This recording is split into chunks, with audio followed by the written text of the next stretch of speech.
Il y a un gros travail qui est fait sur la question du terrorisme, beaucoup moins sur les trafiquants de drogue.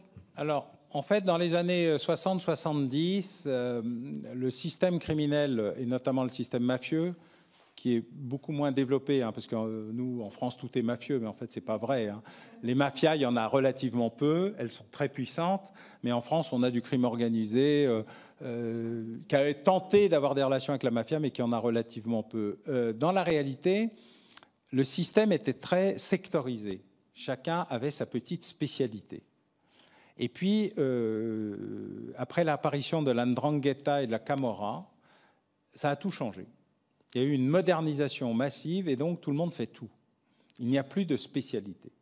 Plus. Par exemple, vous prenez les centres de prostitution le long de la frontière espagnole. Ce sont des centres de prostitution et de distribution de stupes. Désormais, on est multiservices. Les réseaux de blanchiment d'argent, à 90%, servent à la fraude fiscale, ce qu'on appelle l'optimisation fiscale. Dès lors que vous avez un truc offshore quelque part, il est illégal, dangereux et devrait être interdit. Point. Ça ne sert qu'à la fraude. Sur ces tuyaux se branchent plein d'autres choses. Le blanchiment, la rétrocommission, l'argent du terrorisme, c'est très petit, et évidemment l'argent des stupes. Alors l'argent des stupes, c'est estimé à vue de nez, tout compris, trafic et stupes, 5% du PIB mondial et 20 à 25% des dépôts et à peu près 70%, 50 à 70% des offshore. Cumulativement, hein, pas en rythme annuel, parce que c'est assez difficile d'en faire quelque chose, puisque la lutte anti-blanchiment fonctionne quand même plus ou moins bien. Plus ou moins bien parce que les cryptos ont créé un nouvel espace de liberté au blanchiment. Mais aujourd'hui, tout le monde fait tout, en fait, pour des raisons que vous avez parfaitement indiquées, c'est le gain. Et donc, si je peux faire ça et en même temps faire autre chose et rapporter plus à la fin, pourquoi pas?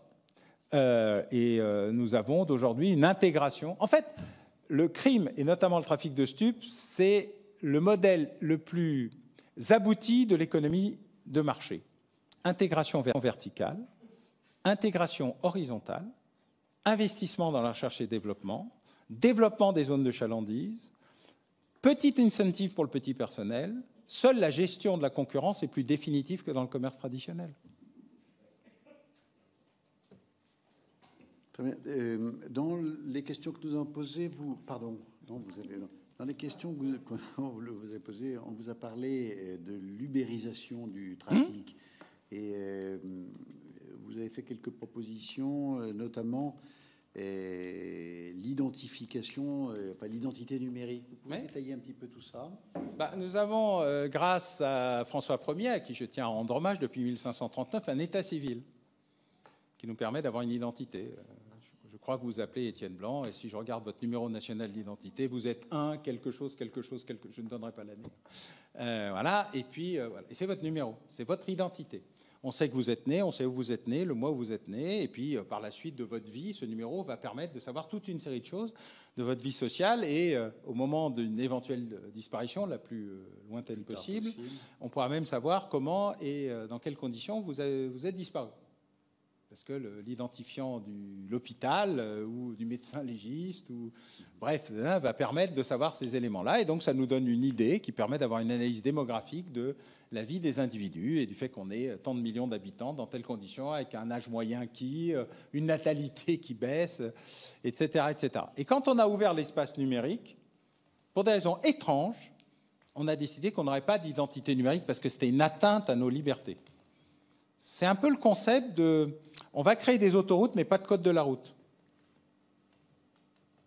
Ou le Far West sans shérif. Or, le seul moyen d'avoir une garantie de compréhension de l'ensemble de l'activité numérique, notamment illégale, de la radiosphère, des trolls, des